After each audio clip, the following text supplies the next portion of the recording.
Hi, this is Jaya. In this video, we shall see the summary of The Old Playhouse, a poem by Kamala Das. In this poem, Kamala Das recounts her unsatisfactory and disappointing conjugal life with her husband. And she also expresses a resolve to free herself from the prison of her husband's house. That is, she feels that her husband's house was like a prison for her, where she lost all her freedom, and therefore she wants to come out of that prison, which is her husband's house.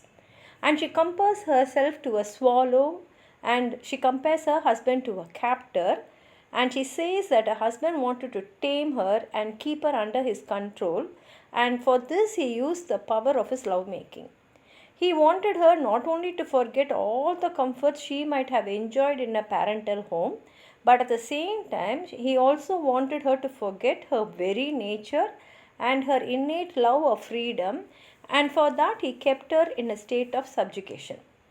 She had come to her husband to learn what she was, and by learning what she was, to learn to develop a personality and a potential.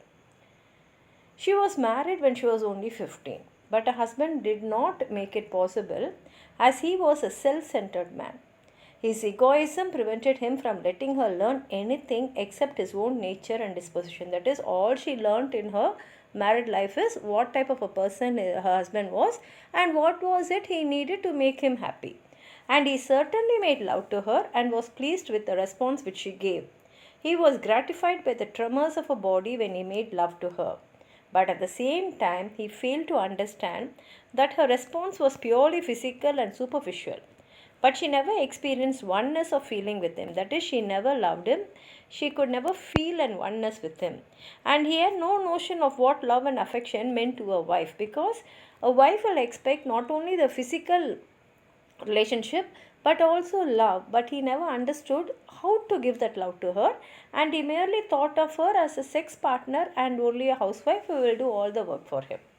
And while having sex with her, the husband used to kiss her very hard, pressing his lips against her and letting his saliva flow into her mouth. He would press his whole body against her with great vehemence, gratifying the sexual desire in her in the process. He succeeded fully in the physical sense in penetrating every part of her body, making his fluids mingle with hers. But at the same time, he did not realize that after her sexual desires had been fulfilled, she remained emotionally dissatisfied and hungry.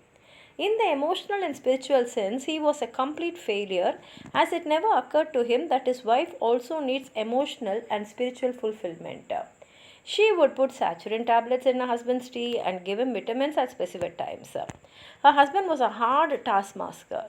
He was so conceited and egoistical that with the passage of time, she actually lost her own identity as a human being.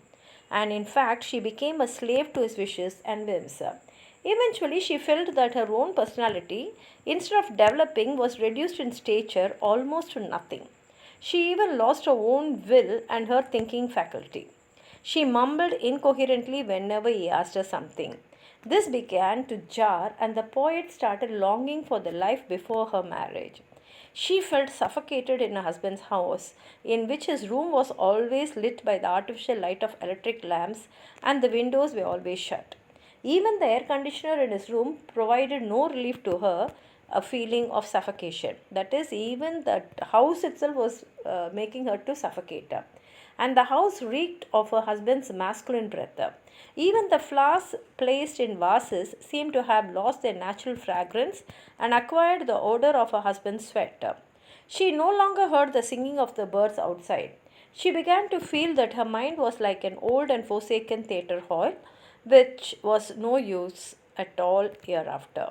She was then determined to free herself from the prison of her husband's house, and she feels that only then she can get the freeness that she longed.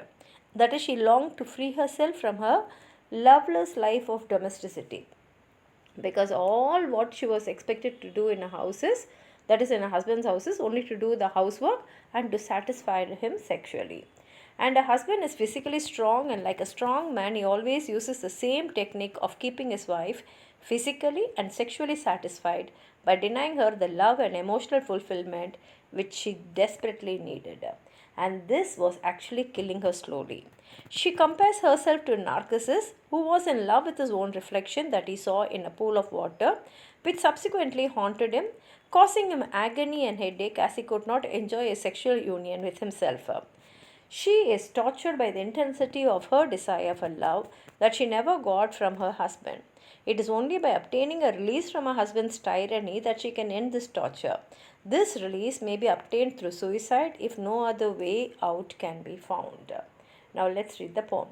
You planned to tame or swallow, to hold her in the long summer of your love, so that she would forget not the raw seasons alone and the homes left behind, but also her nature, the urge to fly, and the endless pathways of the sky. She says, I was like one sparrow in front of you, and you were like behaving like a person who kept me under your control, and you made me to feel that I should not long for my house, I should not long for anything. I should not long even for my house which I left after my marriage. Not only that, I should not long for my own nature. I should not long for being free to fly and to have endless paths in the sky. You wanted me to be absolutely under your control. It was not to gather knowledge of yet another man that I came to you, but to learn what I was. She says that he should understand that I did not only come here to know another man in my life. I came to know what I am. I wanted to know that. And by learning to learn to grow. And at the same time, I wanted to learn a lot about me. And I wanted to know in what all ways I can grow. But every lesson you gave was about yourself. But what you made me is to always think only about you, what I should do for you, all the domestic chores which I have to do for you, how all I can satisfy you, how all I can make you happy. So I was learning only about you. I was not learning about me. You were pleased with my body's response, its weather, its usual shallow convulsions. Of course, you were very happy with the response I gave when you were sexually having relationship with me. You dribbled spittle into my mouth. You poured yourself into every nook and cranny you embalmed. My poor lust with your bitter sweet juices. You filled me with all your bitter juices. You called me wife. I was taught to break saccharin into your tea and to offer at the right moment the vitamins. All what I learnt is how I should prepare your tea. That is, put saccharin in it and make your tea, and to give you vitamins in the right time, to do service to you in the correct time, like a timetable. Covering beneath your monstrous ego, I ate the magic loaf and became a dwarf. And in front of you, I was becoming smaller and smaller and smaller. I was becoming a dwarf. I lost my will and reason to all your questions. I mumbled incoherent replies. I started losing my own willingness. I had nothing of me. I was only doing what I have to do for you, what you wished me to do for you. And whenever you asked me some questions also, I did not have answers for you. I was only mumbling something. It was not even the correct reply for your question. The summer begins to pall. I remember the rudder breezes of the fall and the smoke from the burning leaves. Your room is always lit by artificial lights, your windows always shut. Seasons are changing, but thing is, I am not able to experience even that because your house is also closed, even the windows are closed. Even the air conditioner helps so little, or pervasive is the male scent of your breath. Even the air conditioner is not helping me in any way because every way I can only feel your male scent. The cut flowers in the vases have begun to smell of human sweat, and even the cut flowers which are kept in the vases, they are only giving the smell of a human sweat, that is your sweat. There is no more singing, no more dance. My mind is an old playhouse with all its lights put out. I have lost the habit of singing, dancing, and my mind has become like an old playhouse where all the lights will be switched off.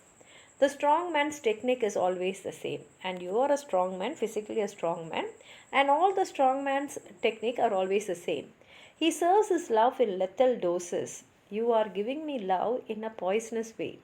For love is Narcissus at the water's edge, haunted by its own lonely face, and yet it must seek at last an end, a pure total freedom. It must will the mirrors to shatter and the kind night to erase the water. And she says, now it is the time for me to get my total freedom. I have to get rid of all this, erase everything. and only then I can be free, I can be myself. This is what she says in this poem. If you have anything more to add on to what I've said, please write it in the comment box. Like the video, share it with your friends, and if you have not subscribed my channel, please subscribe and support. Thank you.